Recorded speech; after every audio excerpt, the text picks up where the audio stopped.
And for those that don't know, I mean, you've been doing the Manufacturing Monday. Just this past Monday was your 200th Manufacturing Monday highlight. Can you talk a little bit about why you do Manufacturing Monday, why it's so important, and what else your team is doing to highlight the importance of manufacturing in Connecticut?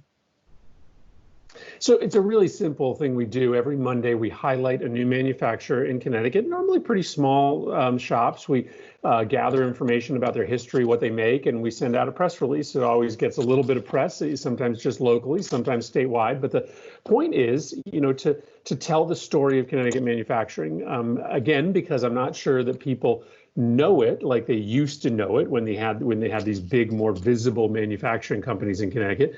But also, we want to tell the story of these jobs. We will talk about, I'm sure, over the course of our time, the workforce crisis that we have in Connecticut. It's not that we anticipate we're not going to have enough work to fill shops in Connecticut. Our worry is we're not going to have enough workers to be able to do those jobs. And so by telling the story of these manufacturing companies, I hope that I'm sort of sending a signal to guidance counselors, to high school students, to parents, that they should really think about a career in manufacturing for their child or for themselves.